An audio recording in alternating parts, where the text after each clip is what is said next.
Hari ini kita merenungkan kisah seseorang yang hidupnya hanya ditulis beberapa ayat dalam Alkitab, tetapi maknanya sangat dalam.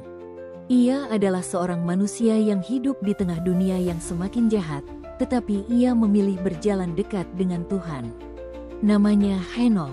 Henoh hidup di masa sebelum air bah, ketika kejahatan manusia meningkat dan hati manusia menjauh dari penciptanya. Namun di tengah generasi yang gelap itu, Henoh memilih hidup berbeda. Ia tidak terbawa arus, tidak mengikuti cara hidup dunia, melainkan berjalan dalam hubungan yang dekat dengan Tuhan, hari demi hari, langkah demi langkah. Alkitab mencatat bahwa Henoh adalah keturunan ketujuh dari Adam. Ia hidup 365 tahun, jauh lebih pendek dibandingkan orang-orang sezamannya. Tetapi yang membuatnya dikenal bukan panjang usianya, melainkan kedalaman hidup rohaninya. Alkitab berkata bahwa Henoh hidup bergaul dengan Allah, dan surat Ibrani menegaskan bahwa ia berkenan kepada Allah. Hidupnya menyenangkan hati Tuhan, bukan karena mukjizat besar, bukan karena prestasi spektakuler, tetapi karena hubungan yang intim dan kesetiaan yang terus ia pelihara. Surat Yudas menyebut bahwa Henoh bernubuat tentang penghakiman Tuhan dan kedatangannya. Ini menunjukkan bahwa hidup rohaninya begitu dekat dengan Tuhan sehingga ia mampu melihat jauh melampaui zamannya. Ia bukan hanya hidup benar, tetapi menjadi suara Tuhan di tengah masyarakat yang sudah rusak secara moral. Bagian paling menakjubkan dari kisah Henoh adalah bagaimana hidupnya berakhir. Alkitab berkata, Henoh hidup bergaul dengan Allah, lalu ia tidak ada lagi, sebab Allah telah mengambilnya. Tanpa sakit, tanpa kematian, tanpa kubur, Henoh begitu dekat dengan Tuhan, sehingga seolah Tuhan berkata, "Mari pulang bersamaku." Ia menjadi salah satu dari hanya 2 orang dalam sejarah Alkitab yang diangkat tanpa mengalami kematian. Namun kisah Henoh sering juga dikaitkan dengan perdebatan tentang kitab Henoh, sebuah buku kuno yang tidak termasuk dalam Alkitab.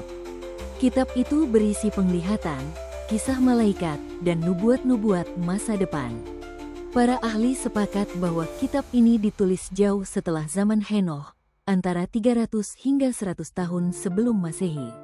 Kitab itu bersifat apokrifa atau pseudepigrafa, artinya tidak diakui sebagai firman Tuhan oleh bangsa Israel maupun oleh gereja mula-mula. Meskipun kitab itu memberi gambaran tentang pemikiran Yahudi zaman itu, isinya tidak dianggap setara dengan Alkitab. Kontroversi semakin besar karena surat Yudas mengutip sebuah nubuat yang mirip dengan bagian dalam kitab Henoh. Tetapi mengutip sebuah tulisan tidak otomatis menjadikannya kitab suci, sama seperti Paulus pernah mengutip penyair Yunani. Kitab Henoh boleh dipelajari sebagai literatur sejarah, tetapi bukan sebagai dasar ajaran iman.